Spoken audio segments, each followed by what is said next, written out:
Hello, my American Studies 140 students. This is Professor Donald R. Collins. Today we're going to be talking about the week 8 lecture or week 8/week 9 lecture, depending on what semester this is. And for my summer 2020 students who are doing this online, this would be the week 4 lecture. So keep that in mind. I'm recording anticipating for more than one semester's worth of DC Life Inside the Monument students, so keep that in mind. Today I'm going to go over a couple of things which are relevant to whomever I'm talking to with this recording.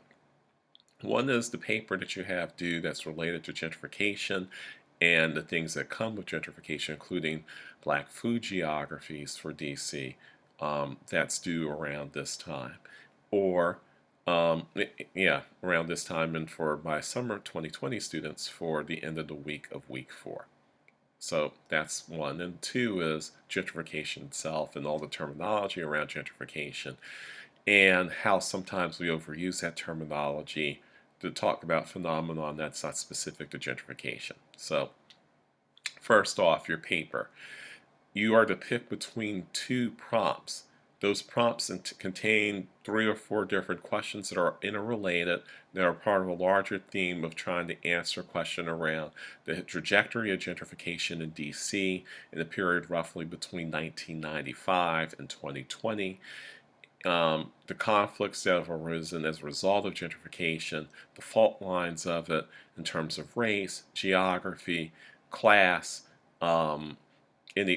class inequalities, and branching out to everything from housing to businesses and business development to to creating migration patterns based on class and race. Displacement of African Americans from communities that have historically been majority black to other parts of DC or even to suburban Maryland, the poorer parts of suburban Maryland, particularly in Prince George's County kinds of things, versus a paper that would deal specifically with the themes of Ashanti Reese's book, Black Food Geographies. And in that sense, what you want to do there is really hone down on what the themes are in that book, which he's really trying to tell you about how to look at these communities, why food deserts is not a good term, why black food geographies and food access are better terms in terms of understanding what's going on in these communities. In this case, African American communities, maybe to a lesser extent if you want to branch out beyond Deanwood, Latinx communities. So there's that. So I've tried to set up both questions to be equally difficult and equally easy as the case may be. So there shouldn't really be much of a choice between the two. If it ends up being skewed one way or the other, I will probably tweak them so that they are more even in the future. But for now, that's what I think. We will talk more about this at some point this week, online and or in a classroom, depending on whether you're in my summer course or in one of my other courses. So there's that. So let's get to the themes around gentrification, which are kind of important, and there's a lot around this. For one thing, this is sort of the big thing with the students who've taken this course with me and with other professors over the last couple of years. Students come into this course knowing what gentrification is, because if you do any significant amount of time in DC, spend any significant amount of time in DC, you actually notice the gentrification, the constant building of new high-rise, expensive apartments across the city, the establishment of new businesses, neighborhoods that previously didn't have major stores all of a sudden having a Trader Joe's or having Whole Foods. There are more Whole Foods per capita in DC than pretty much anywhere else in the United States, I think. Or getting a Target or a Walmart or something along those lines. That's happening all across not only the district but the entire DMV, where you're seeing these trends, these places. And that's trendy, right? But not everything regarding DC and its history around housing and neighborhoods, especially even in the period after 1995, is directly related to gentrification. It's a big theme in modern DC history. It's not the only one, and it's a subset of larger themes, right? So in the lecture notes, I go over things like what is gentrification, what is urban renewal, what is eminent domain, terminology around this. Gentrification is a subset of a big American trend known as migration. We've talked about aspects of that already in this course. We've talked about black migration, white migration, immigration we'll talk about at some point, but both are kind of related to the larger issue, the smaller issue of immigration. But migration is just the movement of vast numbers of people from one place to another place, usually for work, maybe for a better life for their kids and their families, maybe because they want a better education for their kids, maybe to escape poverty, maybe to escape violence. In the case of African Americans, certainly in earlier periods of time, escape Jim Crow segregation and violence, maybe to escape the trend of migration that blacks are bringing to DC. White flight, for instance, is a subset of that. So gentrification, when you really think about it, is an in-migration of folks who had previously not lived in city centers, who might have grown up in suburban areas, coming into a city and establishing themselves as young families and young individuals in cities, right? What we would now call, what we called in the 80s, I guess we're still using that term, yuppies, right? Kind of folks coming back into the city to live, right? That's more modern, right? But gentrification, first and foremost, is just a subset of this larger issue of migration. Now, how is this driven? That's kind of where the fault line between what is and isn't gentrification falls, right? For most of the history of really cities in general, but particularly the modern city in the US and other places, usually movements are driven by government policy. Changes in neighborhoods are driven by government policies, right? In the case of DC, the period after 1930 in particular is driven by this whole notion of urban renewal. We need to get rid of dilapidated, falling apart buildings that were built in the mid to late 19th century and replace them with other buildings. It starts in the 30s for a couple of reasons. One, there's been ongoing work in DC and an ongoing effort in DC to get rid of the riffraff sort of communities, these alleyways that exist everywhere from Georgetown to Deanwood and in between, where there are these neighborhoods where people who are in poverty live in alleys and have a lifestyle that's very different from the lives of the people that surround them on the regular city streets. A lot of alleyways in DC prior to the 1930s were unpaved. A lot of them had a lot of the poor people in DC, people living with the most poverty. Not just black folks, white folks too. Oftentimes these people were servants to rich white families, to middle class black families.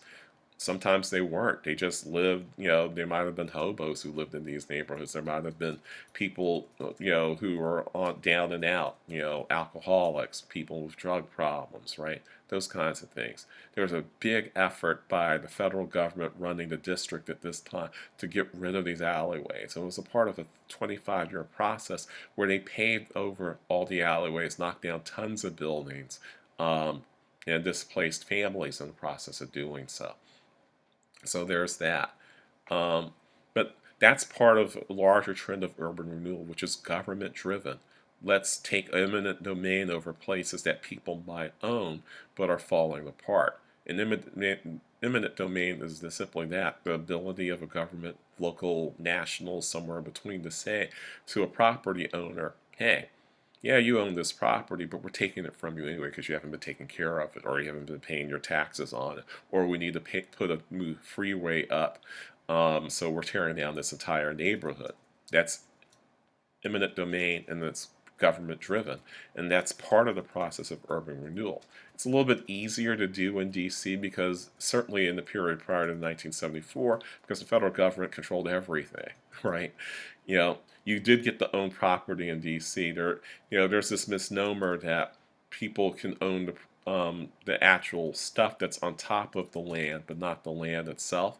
That only applies to about 1 in 20 homes in DC. About 4 or 5% of people who own property in DC have that problem of they own the land. They own the home that they live in, but not the land that they live on. That it's part of the home. That they rent the land, but they own the actual building, kind of thing. For the most part, it's just the rest of 96% of Washingtonians, that's not the case. So don't make a big deal about the one exception that's different than most other cities in the country and make it into a big deal, because it's not that big a deal. Okay. So anyway, but what makes it easier is that the federal government has way more latitude in clearing eminent domain than a typical local municipality. To the point where they don't even have to pay people. They'll tell them to get off the land. They can just move people, right? And that's often what they did. And in the case of rebuilding the alleyways around DC, that's a lot of what happened in the 1930s, 40s, and 50s. Just as one example, the building of high-rise, low-income buildings, apartment buildings, otherwise known as projects. The reason why they're called projects is they were government projects. They were literally, it was a government project, a grand government project to redo housing for those who were in poverty so that they would have better housing. It didn't work out that way because a lot of this housing wasn't built to standard. A lot of this housing was built as if they knew poor people were going to live in it, so they built it as if they didn't give a crap about those poor people, leading to a whole host of problems in these so-called projects, right? That's also part of DC's history, part of the whole process of trying to house and provide adequate housing for the city's poor, particularly African American poor. In the period of the 1960s, 70s, and early 80s, across the city in places like Berry Farm and Anacostia and Deanwood, in Chinatown actually, Shaw, and other places around the city, right? Trinidad in particular also. So there's that. So if you want to understand DC history, you have to understand gentrification. You have to understand that these are different kinds of things. Gentrification is actually more of a partnership between government. It's a combination of in-migration driven by business interests and concerns, but made easier by government regulation. So it might be government driven, but it's government promoted, and there is a difference. Government driven means government spending most of the money. Government driven means that government's doing most of the figuring out of who gets the contracts and stuff. In the case of gentrification, the government's not directly doing most of that work. They're in fact providing incentives, right? Promoting their city as a place to bring in businesses, to bring in restaurants, to build high rises and those sorts of things. What makes the DC gentrification experience both unique and longer lasting is because the whole thing around what's the word I'm looking for? There's a whole thing around our public transit system, quite frankly, right? In this case, the transit system known as Metro Rail. Without Metro Rail, there is no gentrification in DC quite the way it happens. Somehow, what was once a program that was vilified, quite frankly, in the Washington Post, particularly by the Georgetown community, which didn't want a Metro Rail station in the first place. I think I talked about that in one of the earlier lectures around how around Georgetown residents refused to have their own station. They have their station because they're afraid of undesirables coming in their neighborhood and robbing them, kind of thing, right? i.e. black people. But by the time the late 80s rolled around, the city government and quite frankly businesses realized that there is business that can be made, money that can be made about the fact that this metro rail system exists and is expanding to different stops in different neighborhoods around the city, and even in the suburban Maryland and suburban Virginia as well. So they use that as the main focus of promotion, saying, hey, we're building a new stop at U Street, U Street Cardozo High School. Hey, we're building a new stop in Petworth. Hey, we're building a new stop in Silver Spring. Hey, we're building a new stop in Tinleytown, and using that as a way to bring businesses in. Now, it's true that it wasn't until Anthony Williams became mayor in the late 90s that gentrification truly took off. And once that happens, it's even easier to use the green line, the red line, the yellow line, the orange line, the blue line as a way to promote bringing businesses into DC. And once those businesses start building high-rise apartments and restaurants, more and more people start not just coming into DC to party and go clubbing on Fridays and Saturdays or just to go to school, but they see this as a place that after they're done with college or after they're done with their week, I don't have to keep coming into the city on Metro Rail to do this. Why don't I just move here? Why don't I just live here? And so you see this big surge of middle class folks and affluent folks moving into the city, really starting in the late 90s, but takes off throughout the double aughts, the zeros as I like to call them, to the point where by the time the 2010 census is taken, the city's population has actually gone up for the first time in 6 decades. 6 decades. And most of that population growth is with newly minted white Washingtonians moving in the Northwest, but gradually moving into what's now known as NOMA in Northeast DC, a smattering of a few moving in the Southwest DC. But yeah, you're seeing this growth to the point where Northwest DC, if you take that part of DC by itself, became majority white for the first time since the 1950s in the 2010 census. And so, but that has also led to problems, lots of problems as part of gentrification, the displacement of at least 40,000 African Americans from one part of DC to another or outside of the district entirely. U Street Shaw alone has lost over 20,000 African Americans due to displacement over the last 15 or 20 years. That's one part. Part two is the fact that the historic nature of these neighborhoods has changed tremendously. Where, some of my students have written in the past, well, as a result of all this, Chinatown doesn't really have culture and U Street doesn't have culture. That's not true. There's cultures everywhere. You might not like the culture. You might think the culture is very white bread. You might think this culture isn't worth living up to, but it's still culture. So it might, it's just very, very capitalistic, very, very, trendy and, chic, but chic in a very sort of, flattened way, like the commercials you see on television kind of thing. So there's that. Some people complain about that. And quite frankly, some of this is about the exercise of privilege by people who've only lived in the neighborhood for maybe 5 or 10 years or even less. The whole article that you have around Howard University and gentrifiers walking through the quad of Howard, what's known as the Mecca to alumni and Mecca to students, going through there and letting their dogs poop on that area. Having their dogs run around like it's a dog park and doing picnics out there while students are this is their campus, right? Just one example. Another example is the whole thing around